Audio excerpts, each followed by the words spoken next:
trip it. Take a listen. Here are the cons. Playing with LeBron sucks because you're trying to win a championship. He's one of the most competitive human beings in the history of American sports and sports in general.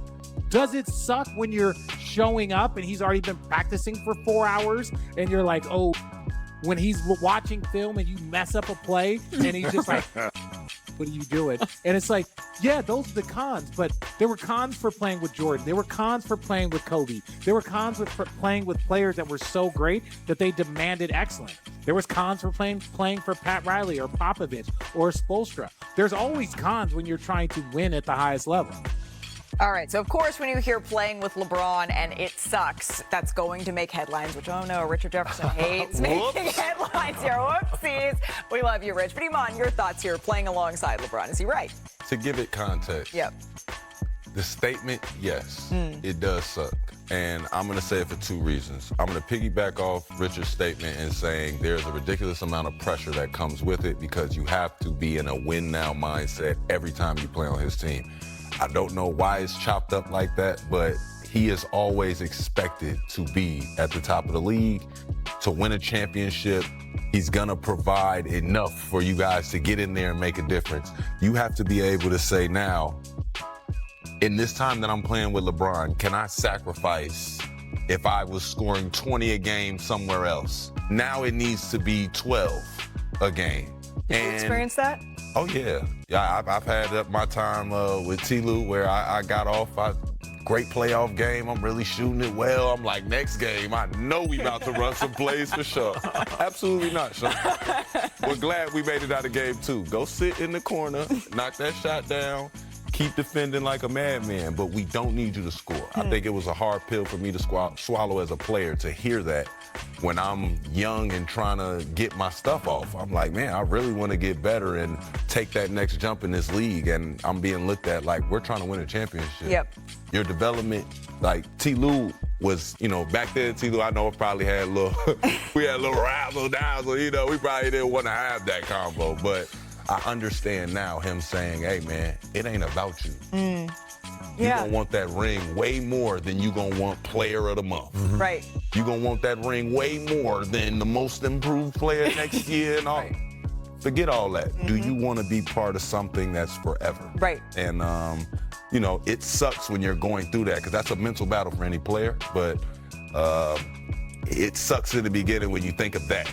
He didn't talk about how great it is to win the championship. Right. It makes me think of the quote, pressure is a privilege, because that type of pressure, when you're able to rise to it, there is nothing better. And you certainly rose to the occasion all show long under this clear pressure. I don't know what's more pressure, playing with LeBron or hanging with us. You did a great job on your first show. We appreciate you. Partner to our friend Tim McMahon. But because 2016 champ Iman Shumpert is in the house, Iman, welcome to NBA Today. You ready for this? It's going to be a fun show. You get to spend the rest of the week with us, and around these parts when Shams breaks news right before, that is exactly where we start our show. Let's say hello to our senior insider, Shams Charania. Shams, you reported this morning that finally the Suns and Bradley Beal, they have agreed to a contract buyout. Now he's headed to Los Angeles. What are the details of this deal with the Clippers? Malika, I'm told Bradley Beal gave up almost $14 million to buy out of the Phoenix Suns and join the Los Angeles Clippers. 2 years, $11 million. His deal will have a player option next summer, so he's slated to be one of the top free agents next offseason. But this is someone that had $110 million left on his contract over the next 2 years. Obviously, did not work out in Phoenix. It was a failed 2-year experiment with Bradley Beal, Kevin Durant, and Devin Booker.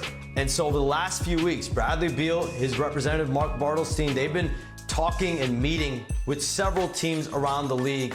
Aside from the Clippers, we've seen the Bucks, the Lakers, Warriors, Timberwolves, Heat, all were involved here in this process. But Bradley Beal this morning decided to sign with the Clippers and team up with Kawhi Leonard and James Harden. The Bucks, the Lakers, the Golden State Warriors, and yet the Los Angeles Clippers, Shams, are the team that prevails here. What was so attractive to Bradley Beal about joining LA? Here's something interesting. I'm told James Harden was a focal point in recruiting Bradley Beal internally, but also speaking directly to Beal and his camp. And the Clippers really view Bradley Beal as a perfect fit alongside Kawhi Leonard and James Harden, being able to shoot 50% from the field, 40% from three-point range last season. He shot career highs in two-point field goals as well as at the rim last season. And so this is a player that has three-time All-Star experience. He's a former All-NBA player as well. They see him as a natural, seamless fit at the starting shooting guard position after the trade of Norman Powell. Yeah, it's sort of a clear role that he slots into for the Los Angeles Clippers. Shams, thank you so very much for that insight as we bring it back here inside our studios.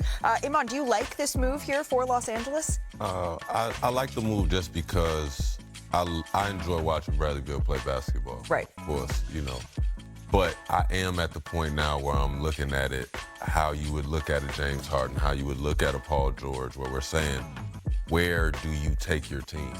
What do you add to your team at this point, especially with you getting older? Now we have some injuries that come along. What can you add to this team and what's going to put me over the hump come playoff time? When I look at Bradley Beal, I feel like these are pressure situations because now we've paired you up with different superstars and we kind of got the same result. So you start looking around the league and you start looking for that younger guy. You don't want to become that guy that it's like, he's got the years, he's got the mileage on him, but we can't really get anything out of him. You got to produce, and you got to produce it efficiently if you're going to come and join superstars like that. Look, the Norm Powell trade is now complete. The Clippers make that deal confident that they can get Bradley Beal, who, at franchise player money, at $50 million plus per year, it was a disaster in Phoenix. It was also a bad fit in Phoenix.